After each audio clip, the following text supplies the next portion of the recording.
Welcome to Standard Chartered Money Insights, a podcast series by Standard Chartered Bank that brings you market views and insights on the go. Welcome to Cut to the Chase. Today is Tuesday, the 7th of July.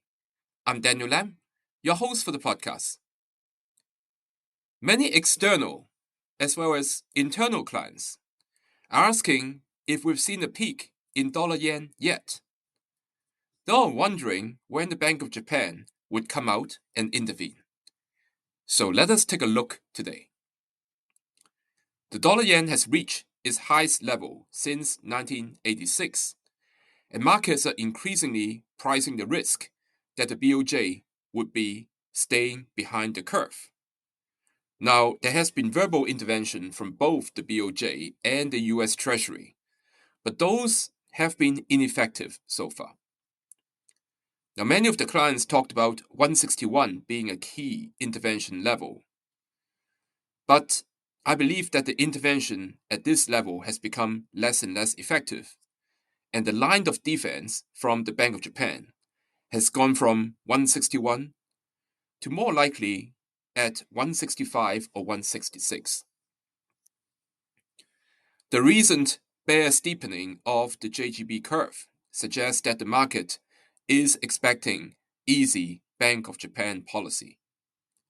This is in stark contrast versus the Fed, where Walsh has so far represented himself as an inflation hawk.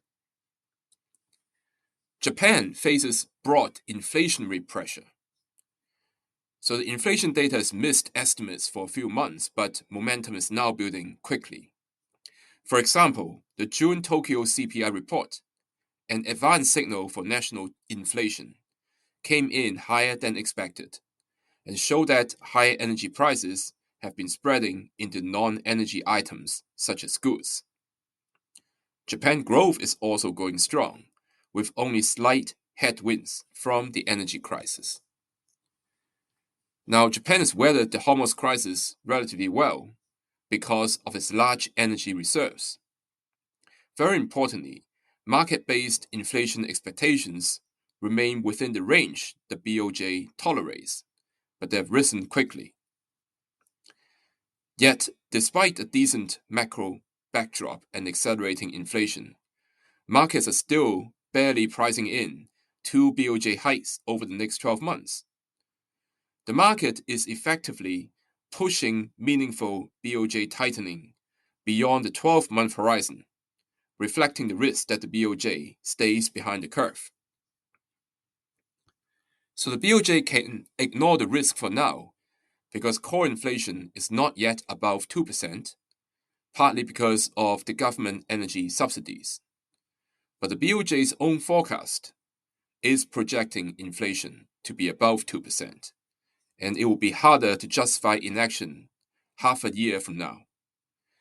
Currency weaknesses exacerbate inflation and inflationary expectations.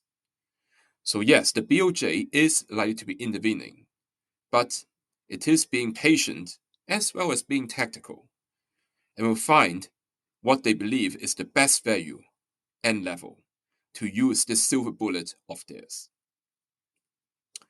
That's all from me for today. As always, if you enjoy this podcast, please don't forget to rate and like it. Thanks for listening, and we wish you a happy day ahead. Thank you for listening to Standard Chartered Money Insights, a podcast series by Standard Chartered Bank. For more details, visit Market Views on the Go on our website or click the link in the description.